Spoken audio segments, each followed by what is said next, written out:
નારાયણ સાંઈની નવી આગોતરા જામીન અરજીની સુનાવણી 25મીએ એટલે કે શુક્રવારે કોર્ટમાં થવાની છે। ત્યારે જૂની આગોતરા અરજી ઉપર બોગસ સહી કરાવનાર દિલ્હીનો સાધક ધર્મેશ પરિહારના 4 દિવસના રિમાન્ડ પૂરા થતા બપોરે તેને પોલીસે કોર્ટમાં રજૂ કરી વધુ રિમાન્ડની માંગણી કરતા કોર્ટે ધર્મેશના વધુ 1 દિવસના રિમાન્ડ મંજૂર કર્યા હતા। જહાંગીરપુરા પોલીસ મથકે નારાયણ સાંઈ સામે બળાત્કારની ફરિયાદ નોંધાવવામાં આવતા છેલ્લા ઘણા સમયથી નારાયણ સાંઈ અને તેના સાધકો નાસ્તા ફરી રહ્યા છે અને નારાયણ સાંઈએ ધરપકડથી બચવા માટે આગોતરા જામીન અરજી પણ કરી હતી। આ અરજીમાં નોટરી એફિડેવિટ પર વકીલની સમક્ષ સાધક હાજર રહી નારાયણ સાંઈની બોગસ સહી કરાવી હોવાની પોલીસે આશંકા વ્યક્ત કરી હતી। જે વકીલ પાસે નોટરી કરાવી હતી તેના પાસેથી નોટરી રજિસ્ટર પણ સાધક ધર્મેશ પરિહારે પડાવી લીધું હતું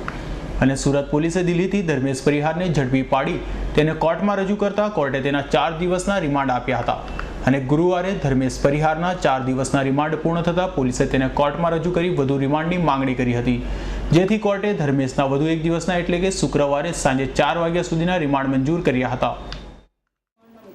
આજે નામદાર કોર્ટ તરફથી ધર્મેશને બીજા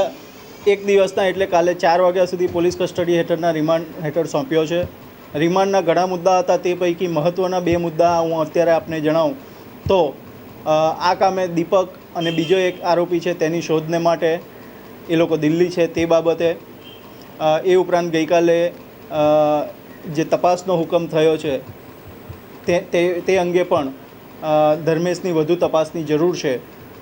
એ 2 મહત્ત્વના મુદ્દા હતા, નોટરીના ચોપડા બાબતના, અને એ બધા પણ મહત્ત્વના મુદ્દા હતા। તે તમામ હકીકત નામદાર ચીફ જ્યુડિશિયલ મેજિસ્ટ્રેટ સાહેબ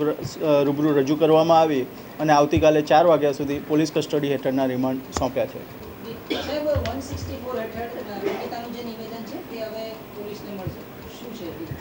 આ કામે પીડિતા અને સાહેદ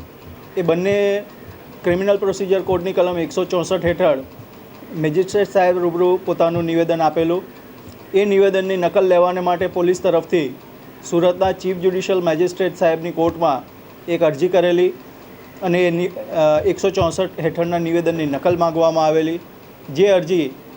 સુરતના ચીફ જ્યુડિશિયલ મેજિસ્ટ્રેટ સાહેબે નામંજૂર કરેલી અને એની અગેન્સ્ટમાં સરકાર તરફે સુરતની સેશન્સ કોર્ટમાં રિવિઝન અરજી દાખલ કરવામાં આવેલી, જેની સુનાવણી એડિશનલ સેશન જજ શ્રી પી શાહ સાહેબની કોર્ટમાં રાખેલી અને ત્યાર પછી સાહેબે દલીલો સાંભળ્યા પછી નામદાર નીચલી કોર્ટનો હુકમ ખોટો છે એવું ઠરાવીને એક ક્રિમિનલ પ્રોસિજર કોડની કલમ 164 હેઠળનું નિવેદન તપાસના કામે